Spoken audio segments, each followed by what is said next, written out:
శంకర్పల్లి గ్రామంలో రామరాజు, సోమరాజు అనే ఇద్దరు అన్నదమ్ములు ఉండేవాళ్లు.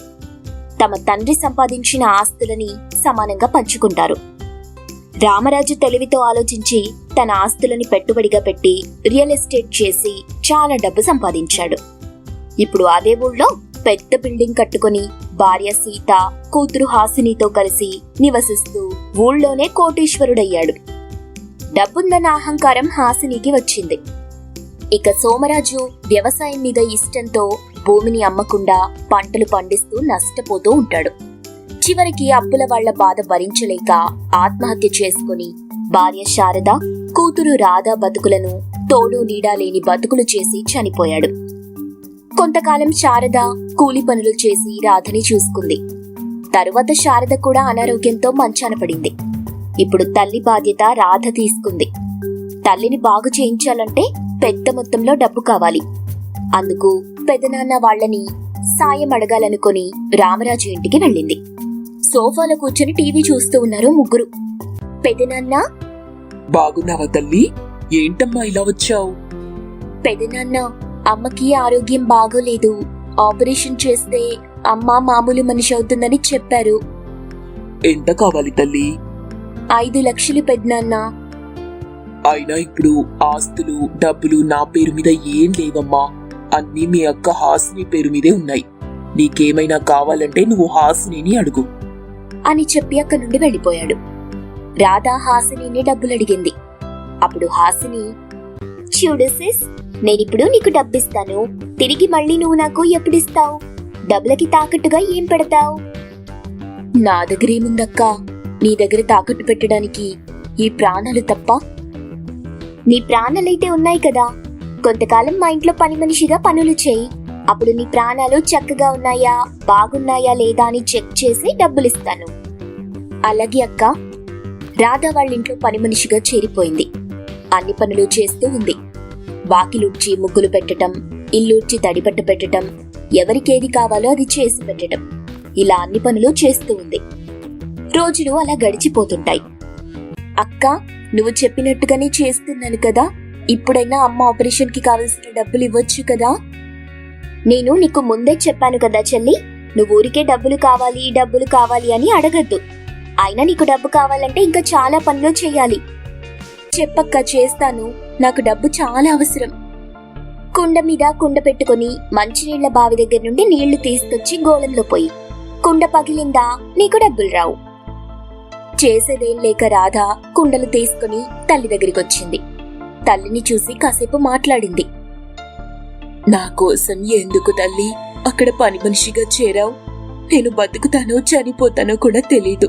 నా కోసం నువ్వు వెళ్ళి చిక్కుకున్నావు. అసలే ఆ హాసినికి డబ్బున్న అహంకారం ఎక్కువ. నేను డాక్టర్తో మాట్లాడానమ్మా. ఆపరేషన్ చేస్తే నువ్వు బతికే అవకాశం ఉందని చెప్పారు. ఇప్పటికిప్పుడు మనకి 5 లక్షలు ఎవరిస్తారు చెప్పు. అందుకే వెళ్లి పెద్దనాన్నని కలిశాను. కొంతకాలం నమ్మకంగా పని మనిషిగా చేస్తే డబ్బులిస్తానని అక్క చెప్పింది. సరే తల్లి, జాగ్రత్తగా వెళ్ళు. రాధ అక్కడి నుండి కుండ మీద కుండ పెట్టుకుని నీళ్ల కోసం 2 కిలోమీటర్ల దూరంలో ఉన్న బావి దగ్గరికి వెళ్ళింది. నీళ్లు చేదుకొని అతి జాగ్రత్తగా కుండ మీద కుండ పెట్టుకుని నీళ్లు తీసుకుని ఇంటికొచ్చింది. అది గమనించిన హాసిని తన దగ్గర ఉన్న గోళీలను రాధ ముందు వేసింది. రాధ వాటిని చూసుకోకుండా అడిగేసింది. అంతే, దబేల్మని కింద పడుతుంది. కుండలు పగిలిపోతాయి. వాటిని చూసి రాధ భయపడుతూ ఉంటుంది. అక్కడికి ఏం తెలియనట్టుగా హాసిని వచ్చింది. అయ్యయ్యో సిస్, అలా ఇలా పడ్డావు. 2 కుండలు పగిలిపోయాయి. ఇప్పుడు చూడు, వీటి ఖర్చు నీ ఖాతాలో రాసేస్తున్నాను. ఆ మాట విని కంగారు పడింది రాధ. ఖాతా ఏంటక్కా? నీకు డబ్బులు కావాలా, వివరాలు కావాలా? డబ్బులే కావాలక్కా. నువ్వెంత తొందరగా ఇస్తే అంత తొందరగా అమ్మని హాస్పిటల్లో చేర్పిస్తాను. అమ్మ ఇప్పటికే చాలా నరకం అనుభవిస్తుందక్కా.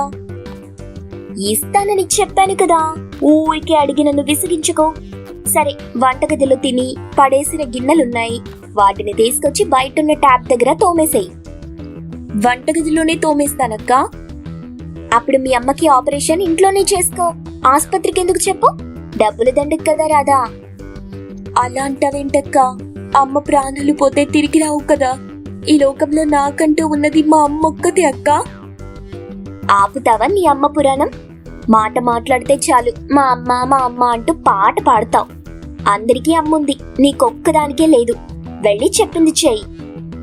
రాధ ఏం మాట్లాడకుండా వంటగదిలోకెళ్ళి అక్కడ సింకులో ఉన్న గిన్నెలన్నీ టబ్బులో వేసుకుని బయట ఉన్న ట్యాప్ దగ్గరికి వచ్చింది. అక్కడ కూర్చుని గిన్నెలు తోముతూ ఉంది. హే, గిన్నెలు తలతల మెరిసిపోవాలి. రాధ ఏం మాట్లాడకుండా తోమిన గిన్నెలు కడుగుతూ టబ్లో పెడుతుంది. తరువాత గిన్నెల్ని తీసుకెళ్లి వంటగదిలో పెడుతుంది. తరువాత బట్టలు తీసుకుంటుంది. ట్యాప్ దగ్గరే ఉతుకుతూ ఉంది రాధ. అలా ఉతుకుతూ ఉన్నప్పుడు పాతవైపోయిన 2 చీరలు చిరిగిపోతాయి. ఆ చిరిగిన చీరల్ని చూపిస్తూ, వీటిని కూడా నీ ఖాతాలోనే వేస్తున్నాను. రాధ ఏం మాట్లాడకుండా తన పని చేసుకుంటూ పోతుంది. గంట తరువాత హాసిని డబ్బుల కట్టలు తీసుకొచ్చి రాధకిస్తుంది. వాటిని తీసుకుని గబగబా రాధ ఇంటికొస్తుంది. మంచంలో పడుకున్న తల్లిని చూస్తుంది. ఆమె చనిపోయిందని తెలియక అమ్మకి ఆపరేషన్ అవుతుందనుకుని మామూలు మనిషి అవుతుందనుకుని సంతోషిస్తుంది. అమ్మా అమ్మా, మనం ఇప్పుడు హాస్పిటల్కి వెళ్తున్నాం. అక్క హాసిని నీ ఆపరేషన్ కి కావలసిన డబ్బులు ఇచ్చేసింది అంటూ తల్లిని చూస్తుంది. ఉలుకు పలుకు లేకుండా పడి ఉంది. తల్లి దగ్గరికి వచ్చి చూస్తుంది. శారద చనిపోయింది. ఆ విషయం తెలుసుకొని వెక్కి వెక్కి ఏడుస్తుంది రాధ. అమ్మా, నన్ను అనాథని చేసి వెళ్ళిపోయావా? ఇంక నేను బతికినంత కాలం పని మనిషిగానే బతకలా అమ్మా? ఏంటి పరీక్ష అని ఏడుస్తూనే ఉంది. తెలిసిన వాళ్ళెవరూ ముందుకు రాకపోవడంతో రాధ తన తల్లి శవాన్ని తోపుడు బండి మీద వేసుకుని నెట్టుకుంటూ ఏడుస్తూ శ్మశాన వాటిక దగ్గరికి తీసుకెళ్లి అంత్యక్రియలు నిర్వహించింది. తరువాత జీతం లేని పని మనిషిగా హాసిని ఇంట్లో పనిచేస్తూ ఉంది. అది సీతాపురం. వీరయ్య, రాజమ్మ అనే పేద దంపతులు తమకున్న కొద్ది పొలంలో వ్యవసాయం చేసుకుంటూ కూతురు కీర్తిని చూసుకుంటూ ఉన్నంతలో బతుకుతుంటారు. పొలం పనులకు పోయొచ్చిన వీరయ్య ఆరు బయట మంచం వేసుకుని కూర్చున్నాడు. రాజమ్మా, ఓ రాజమ్మా. భర్త పిలుపు విని కట్టెల పొయ్యి మీద వంట చేస్తున్న రాజమ్మ నీళ్ల గ్లాసుతో అతని దగ్గరికి వచ్చింది. తాగడానికి నీళ్లిచ్చింది. నీళ్లు తాగిన వీరయ్య, రాజమ్మా, పొయ్యి కూతురు పుస్తకాలు తీసుకురావే. ఎందుకయ్యా రోజు ఆ పుస్తకాలు చూసుకుంటూ బాధపడతావు? కూతురింటికొచ్చే ఏళ్లకు మళ్ళీ తీసుకెళ్లి బల్ల మీద పెడతావు. నా బిడ్డకి చదువు అంటే చాలా ఇష్టమే. 10వ తరగతిలో మండలంలో మంచి మార్కులతో పాస్ అయినా చదివించే స్తోమత లేని ఈ తల్లిదండ్రుల్ని పల్లెత్తు మాట కూడా అనలేదు నా చిట్టి తల్లి. ఈ పుస్తకాన్ని చూసినప్పుడల్లా చదివించలేకపోయాననే బాధతో నా గుండె బరువెక్కాలి రాజమ్మా. ఆ బాధతోనే నేను కన్నుమూయాలనే. అప్పుడే ఇంటికి నెత్తిన పచ్చని గడ్డెత్తుకొనొచ్చింది కీర్తి. తండ్రి మాటలు విని లాంది. నాన్నా, నువ్వు బరువెక్కిన గుండె బాధతో కన్ను మూసేటందుకు ముందు నాకు అమ్మకి ఇంత విషమిచ్చి జంపు. ఆ మాటలకి వీరయ్య, రాజమ్మ ఏడుస్తారు. నేను చదువుకోలేకపోతున్నందుకు నాకు బాధ లేదు నాన్న. కాని నువ్వు ఇట్లా ప్రతిరోజు పుస్తకాలు పట్టుకుని ఏడుస్తుంటే నేనెందుకు ఇంకా బతికున్ననా అనిపిస్తుంది నాకు. పెండ్లి చేసుకుని అత్తారింటికి పోయేదానివి, అట్లా మాట్లాడొద్దు బిడ్డా. అలా ముగ్గురు ఒకరినొకరు ఓదార్చుకుంటూ తినేసి పడుకుంటారు. అది ఆనంద్ నగర్లోని గోవర్ధన్ ఇల్లు. Govardhan business man. తన కూతురు స్టడీస్ గురించి తెలుసుకుని కోపంగా భార్య అపర్ణ మీద అరిచి అరిచి కూతురు పల్లవి కోసం వెయిట్ చేస్తూ ఉంటాడు. ఇంతలో కారులో మోడ్రన్ డ్రెస్ లో ఇంటికొచ్చిన పల్లవిని గట్టిగా అడుగుతాడు. పల్లవి, వాట్ ఇస్ దిస్? నువ్వు బాగా చదువుకోవాలని కదా లక్షలకి లక్షలు ఫీజులు కట్టి చదివిస్తుంది. చదవటం నాకు ఇష్టం లేదు డాడీ. నేను ఈ విషయం మీకు ముందే చెప్పాను. అయినా మీరే వినిపించుకోకుండా వెళ్ళి ఫీజు కడుతున్నారు. మీ మాట కోసం నేను వెళ్ళొస్తున్నానంతే. నువ్వు బాగా చదివి బిజినెస్ ఉమెన్ గా ఎదగాలని తండ్రిగా నేను కోరుకుంటున్నాను. అందులో తప్పు లేదు కదా. మరో మాట మాట్లాడకుండా అక్కడి నుండి వెళ్లిపోయింది పల్లవి. గోవర్ధన్ బాగా అప్సెట్ అయ్యాడు. అపర్ణ ఎంత నచ్చి చెప్పినా అతని మనసు కుదుట పడలేదు. రోజులు అలా గడుస్తుంటాయి. ఒక రోజున పొలం దగ్గరికి వెళ్లిన కీర్తి బోరు పంపు దగ్గరికి గేదెని తీసుకుని వెళ్ళింది. బకెట్తో నీళ్లు పోస్తూ గేదెని కడుగుతుంది. ఇంతలో తన తల్లి రాజమ్మ మధ్యాహ్నం తినడానికి లంచ్ బాక్స్ తీసుకొని వస్తుంది. కీర్తి, నేను గేదెని గడుగుతలే, నువ్వెళ్ళి అన్నం తినుపో. తింటలేమ్మా, అయినా ఈ గేదె ఎవ్వరి మాట ఇనే రకం కాదు. నేను చెప్పినట్టే ఇంటది. నువ్వెళ్ళి గట్టు మీద కూసోపో, నేను మొత్తం గడిగేసొస్తా. నేను నీ తల్లినమ్మా, నేను నేర్పితేనే నువ్వు ఈ పనులు నేర్చుకున్నది, మర్చిపోకు బిడ్డా. ఇప్పుడేమంటావమ్మా? గేదెని నువ్వు గడుగుతా అంటావు అంతేనా? అవును. దా కడుగు, నీ సంబరం నేనెందుకు కాదంటా అని కీర్తి కన్ను కొట్టింది. అది చూసి అర్థం చేసుకున్న గేదె కూడా కన్ను కొట్టింది.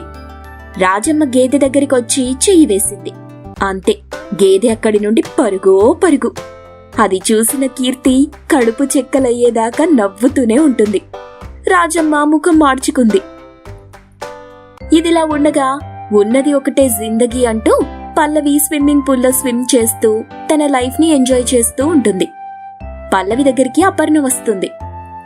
బేబీ, వేడి వేడి బిర్యానీ చేశాను, తొందరగా బయటకు వస్తే నువ్వు నేను డాడీ ముగ్గురం కలిసి తిందాం.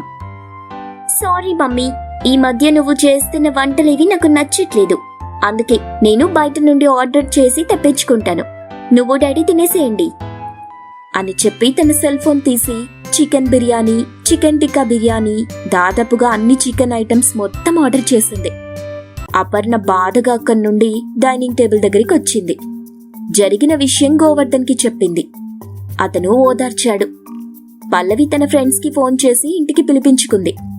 కబుర్లు చెప్తూ ఉండగా ఇంతలో ఇచ్చిన ఆర్డర్ వచ్చింది. అన్ని ప్లేట్లో పెట్టుకున్నారు. వేడి వేడి చికెన్ బిర్యానీ తింటూ ఉన్నారు. అక్కడ నవ్వడం ఆపేసిన కీర్తి అన్నం తిందామని అమ్మ తెచ్చిన టిఫిన్ డబ్బాను తెరిచింది. అందులో అన్నం, పచ్చడి ఉంది. కూరలొండలేదా అమ్మా? లేదు బిడ్డా, ఈరోజు కూరగాయల సుబ్బమ్మ రాలేదు, రేపు తీసుకుంటలే. ఈ ఒక్క పూట పచ్చడితో తిను తల్లి. నిన్న కూడా ఇదే మాట అన్నట్టును. నీకు తెల్వందేముంది బిడ్డా, ఇంట్లో చిల్లి గవ్వలేదు. మీ నాయన అప్పు కోసం పోయిండు. ఆ డబ్బులిస్తే వస్తూ వస్తూ కోడి తీసుకురమ్మని చెప్పిన. ఒకవేళ కోడిని తీసుకొస్తే మొత్తం నీకే పెడతా. నేనేమైనా అమ్మోరునా అమ్మ? మొత్తం కోడి నేనే తిన్ననికి? నీ కూతుర్ని కదా, ఆ విషయం మర్చిపోకు నువ్వు అంటూ పచ్చడి మెతుకులు తింది. 10 నిమిషాల తరువాత గేదె వాళ్ల దగ్గరికొచ్చింది. గేదెను కట్టేసి తల్లి కూతురు కలిసి ఇంటికొచ్చారు. అప్పటికే ఇంటి దగ్గర మంచంలో పడుకుని బాధపడుతూ ఉన్నాడు వీరయ్య. అతని కాలుకు కాటుంది. నోట్లో నుండి నురుగొస్తోంది. తల్లాడుతూ చనిపోతాడు. తల్లి కూతురు గుండెలు బాదుకుంటూ ఏడుస్తారు. ఊరంతా కదిలి వచ్చి చివరి చూపుగా వీరయ్యని చూసిపోతారు. ఓదారుస్తారు. తెలిసిన నలుగురు అతన్ని మోసుకొని శ్మశాన వాటికకు తీసుకెళ్తారు. అక్కడ కీర్తి చివరిసారిగా తన తండ్రిని చూసుకుని అంత్యక్రియలు పూర్తి చేస్తుంది. పూర్తిగా కట్టెకాలే వరకు అక్కడే ఉండి ఆ తరువాత తల్లి కూతురు కలిసి ఇంటికొస్తారు. ఇక్కడ ఒక రోజున బాగా డ్రింక్ చేసిన గోవర్ధన్ కారు యాక్సిడెంట్ అయి చనిపోతాడు. ఇంటి దగ్గర అతని డెడ్ బాడీని పెట్టి మౌనంగా నిల్చుంటారు. తరువాత వైకుంఠ యాత్ర వాహనం వచ్చి గోవర్ధన్ బాడీని తీసుకెళ్తుంది. ఎలక్ట్రిక్ మిషన్లో బాడీని కాల్చేసి బూడిదని పల్లవికిస్తారు. అక్కడి నుండి ఇంటికి తిరిగొస్తారు. అలా రోజులు గడిచిపోతుంటాయి. కీర్తి తన తల్లి రాజమ్మను చంటి పాపలా చూసుకుంటూ వ్యవసాయం చేస్తూ ఉండేది. అదే పల్లవి తన తల్లిని చూసుకోవడానికి ఒక ఆయమ్మని పెట్టి తన ఎంజాయ్మెంట్లో తనుండేది. ఎవరి జీవితంలోనైనా డబ్బు పాత్ర ఉన్నంత వరకు ఉంటేనే బాగుంటుంది. అది పూర్తిగా లేకపోయినా కష్టమే, ఎక్కువగా ఉన్నా కష్టమే.